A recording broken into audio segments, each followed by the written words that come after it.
কেন্দ্র সরকার বিরোধী মুক্ত দেশ চাইছে আর আমাদের রাজ্য সরকার বর্তমান যে আছে বিরোধী মুক্ত রাজ্য চাইছে।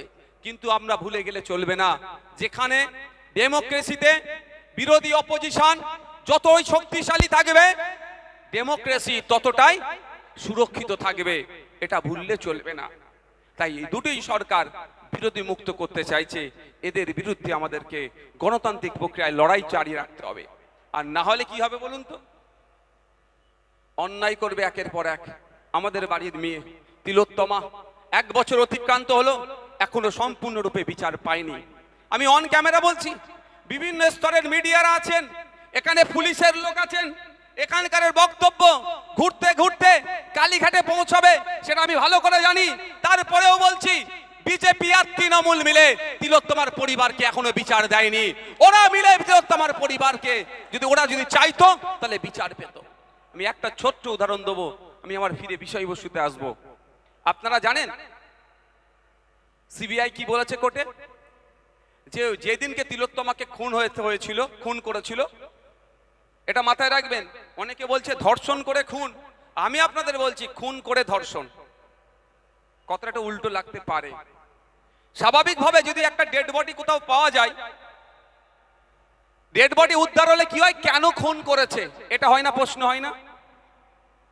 তো কেন তিলোত্তমাকে খুন করেছে যদি এই প্রশ্নটা উত্থাপন করা যদি বেরিয়ে আসে, সেই জন্য ওকে খুন করা হলো, ধর্ষণ তারপরে করানো হয়েছে।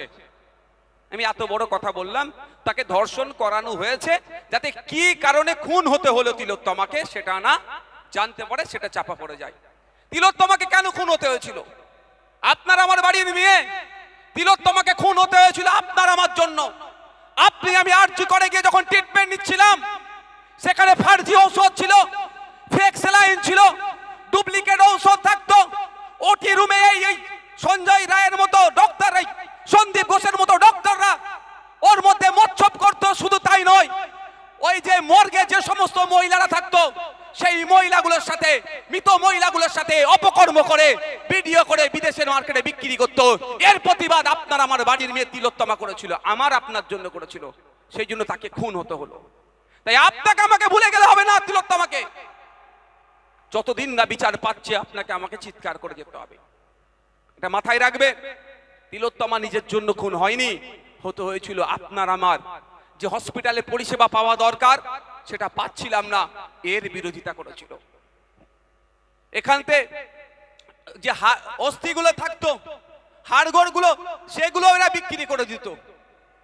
মানে কি ভয়ঙ্কর দলের লোকেরা, বুঝতে পেরেছেন ভাই? কিছু এরা ছাড়তো না, এর প্রতিবাদ করেছিল বলে খুন করলো। তারপরে খুনের কারণ যাতে না খুঁজে বার হয় সেই জন্য এরা চেষ্টা কি করেছিল? ধর্ষণ করিয়েছিল। আমি কেন বিজেপি তৃণমূলকে বিচার পাচ্ছে না সমদায়ী করছি, একটু আপনাদের জেনে রাখা দরকার। সিবিআই যখন কেসটা নিয়েছে, ক্যালকাটা পুলিশ যে তদন্ত করেছে ওটাকেই তারা মান্যতা দিয়ে কোর্টে সাবমিট করেছে, আর অল্প কিছু তদন্ত করেছে। আমি আর গুটি কয়েক প্রশ্ন থেকে যাচ্ছে ভাই। তিলোত্তমা কি একা ডিউটি করছিল ওই দিনকে? আপনি একটা উত্তর দেবেন ভাই, এটা শুনবেন না চোর ডাকাত শুনবেন? আমার মনে হয় যে মেয়ে আমাদের জন্য খুন হয়েছে তার কাহিনীটাকে আমাদেরকে জানা দরকার। আমাদের জন্য খুন হয়েছে, এটা মাথায় রাখবেন। নিজের জন্য খুন হয়নি, তার পরিবারের জন্য খুন হয়নি। আপনার আমার মেয়ের বাড়ির মেয়েরা ট্রিটমেন্ট করতে যেত যখন, ওটি রুমে ওই সন্দীপ ঘোষেরা মচ্ছব করত, তার বিরোধিতা করতে যে খুন হয়েছে, এটা মাথায় রাখবেন আপনারা। যাক, আপনার একাকি ডিউটি করছিল। সিবিআই তাহলে কজনকে জিজ্ঞাসাবাদ করেছে? সহজ ভাই হিসাব, আমি সিবিআই আধিকারিক নয়, যে ওই দিনকে কারা কারা ডিউটি করেছিল যদি জিজ্ঞাসাবাদ করে অনেক কিছু বেরিয়ে আসতে পারে। ওটাও বাদ দিলাম, করেনি। সিবিআই স্বীকার করছে যেদিন রাত্রিরে তিলোত্তমাকে খুন করা হয়, ওই দিন রাত্রিরে ওই করিডোরে প্রায় 54 থেকে 55 জন যাতায়াত করেছিল। কিন্তু ওই 54-55 জনকে অপদার্থ সিবিআই, শুভেন্দু অধিকারীর বস দ্বারা পরিচালিত অমিত শাহজির দপ্তরের সিবিআই খুঁজে পাচ্ছে না। কারা হতে পারে? দিল্লি থেকে অফিসাররা আসছে, ম্যানেজ করে বেরিয়ে যাচ্ছে, খুঁজে নাও পেতে পারে। কিন্তু খোঁজার তো অনেক অনেক পন্থা আছে ভাই। ওই সিসিটিভি ভিডিও ফুটেজ পাবলিক করে দেওয়া দরকার ছিল।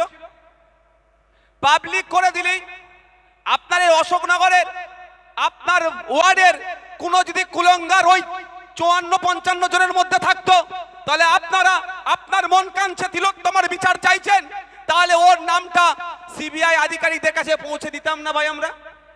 আমার ফুরফুরা শরীফের আমাদের ভাঙড়ের যদি কোনো কুলঙ্গার আমাদের তিলোত্তমাকে খুন করে ওই রাত্রে ওই ষড়যন্ত্রের সাথে যুক্ত আছে, যদি ভাঙড়ের মানুষ দেখতে পেত, তাহলে তার নাম ঠিকানা বাবার নাম ঠিকুজি গোষ্ঠী নিয়ে সিবিআইর হাতে তুলে দিত, আর সিবিআই তাদেরকে ধরে জিজ্ঞাসাবাদ করে দুধকে দুধ পানিকে পানি করত।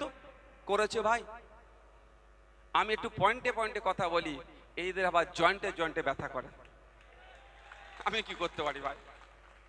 আমি যদি ভুল বলি বলবেন, এই বলা ছেড়ে দেবো, কারণ আমি মিথ্যা প্রতিশ্রুতি দিয়ে রাজনীতির ময়দানে আসিনি। ক্ষমতার মসনদে যেতে হবে, লিন লাইট নিয়ে ঘুরতে হবে, মন্ত্রী হতে হবে, ও স্বপ্ন আমার নাই। যদি মন্ত্রী হওয়ার আমার স্বপ্ন থাকতো, এখন একটা নয় দুটো মন্ত্রী নিয়ে ঘুরতে পারতাম, ভালো করে আপনারা জানেন। সুতরাং আমি সঠিক কথা বলবো। তাই বন্ধুগণ, তাহলে 54-55 জন কে ছিল, খুঁজে পাচ্ছে না কেন?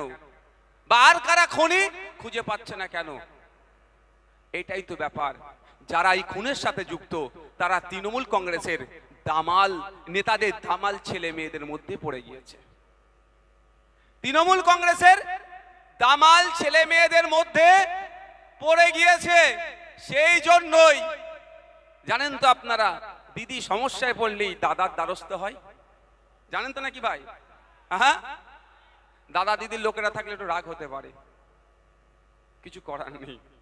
আমি যদি ভুল কিছু বলে থাকি, দিদিকে বলবেন এমনি আমার নামে 18খানা মামলা দিয়েছে, আরো 4টে মামলা দিতে, দাদাকে বলবেন 4খানা মামলা দিতে। দিদির দলের তৃণমূল কংগ্রেসের দলের নেতাদের দামাল ছেলে মেয়েরা ধরা পড়বে, সেই জন্যই দাদার দ্বারস্থ হয়েছে। দাদা ঠিক স্তরে স্তর দিয়ে সিবিআই কে চুপ করিয়ে দিয়েছে। তাই বন্ধুগণ, আমাদের লড়ে যেতে হবে, আমাদের চুপ থাকলে হবে না। দাদা দিদির সেটিং আমাদের ভাঙতে হবে, তিলোত্তমার বিচার করতে হবে, তার পরিবারকে ন্যায় দিতে হবে। সাথে সাথে নদিয়া জেলার তামান্না বলে যে ফুটফুটে ক্লাস 4-এর বাচ্চাটি, তার অপরাধ কি ছিল? ভূমির আঘাতে তার অঘরি প্রাণ গেল। শুধু তাই নয়, সমাজের সর্বস্তরের নারীদের নিরাপত্তার কথা ভেবে আমাদের আজকের এই অধিকার সভা। তো তিলোত্তমার পরিবার যেমন বিচার পাবে, বিচার পাক, তা নিয়ে আমরা যেমন সোচ্চার হব, সাথে সাথে তামান্নার পরিবার যাতে বিচার পায় তা নিয়ে সোচ্চার হব। আর একদম অতি দূরেই আপনারা হয়তো ভুলে গিয়েছেন, আমি কিন্তু ভুলে যাইনি। হাঁসখালির এই বোনটার কথা মনে আছে?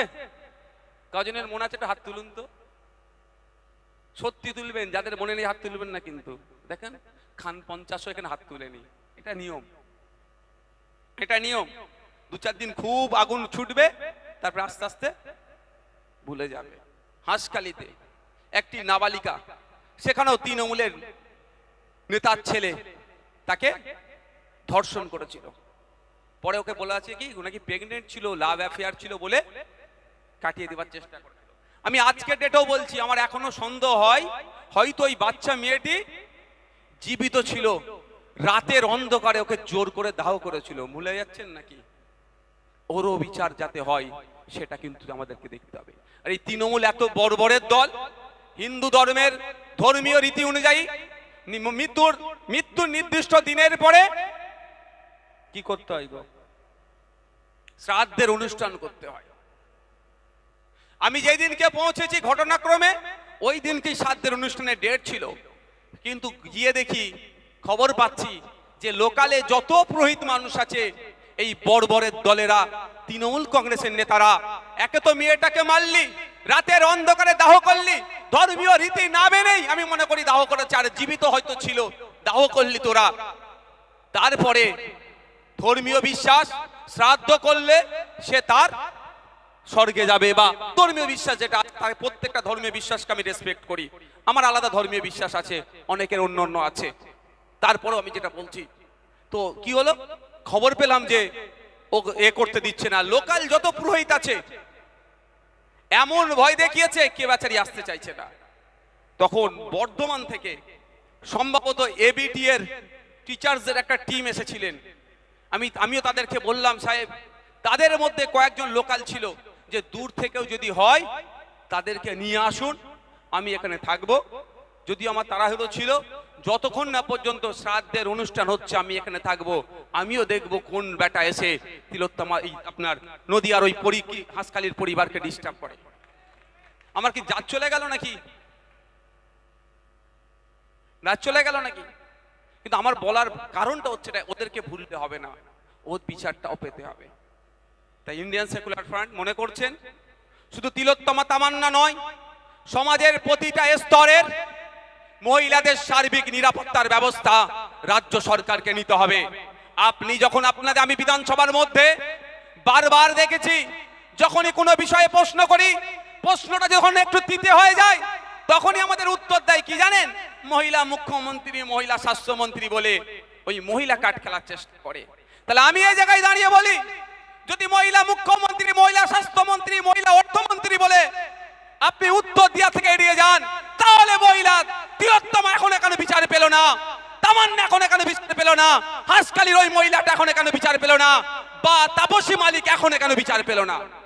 এর উত্তরও কিন্তু দিতে হবে ওই মহিলা মুখ্যমন্ত্রীকে, মহিলা স্বাস্থ্যমন্ত্রীকে। বন্ধুগণ, এটা বলি বলি আমার উপরে রাগ হয়। তো বন্ধুগণ,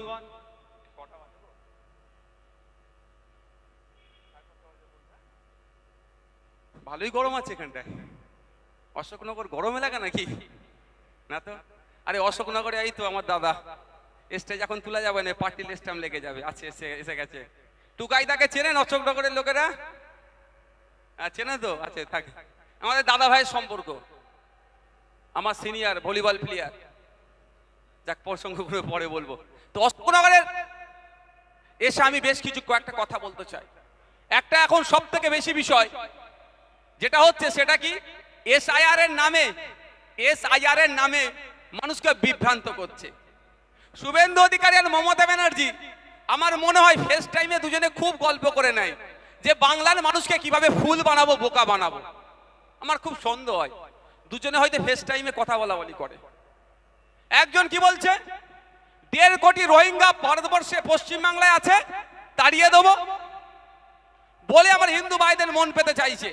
আর অন্যজন কি বলছে, এসআইআর হতে দেব না বলে মুসলমান ভাইদের মন পেতে চাইছে। আমি দুটোরই উত্তাপে এদের ভণ্ডামি আমি আজকে ফাঁস করব। প্রথম কথা হচ্ছে, এসআইআর আটকাবার ক্ষমতা মমতা ব্যানার্জির নাই, অভিষেক ব্যানার্জির নাই। কেন? এই এসআইআর সংবিধানের 324 নম্বর ধারা অনুযায়ী হচ্ছে। এবার প্রশ্ন, এসআইআর এর যে পদ্ধতি সেটা চ্যালেঞ্জ হয়েছে অলরেডি সুপ্রিম কোর্টে। নির্বাচন কমিশন মসলেখা দিচ্ছে কি করব না। কিন্তু আমি আপনাদের বলি, মমতা ব্যানার্জি কি বলছে, যে আমাদের ভোট দাও, তোমাকে আমি বাঁচিয়ে দেব। ভোট ধরা কল, ঠিক যেমন সিএ এনআরসির সময় ভোট ধরা কল হয়েছিল 2021-এ, 2026-এর ভোট ধরা কলটা হচ্ছে এসআইআর। বিজেপি বলবে তাড়িয়ে দেব, আর তৃণমূল বলবে আমি বাঁচিয়ে নেব।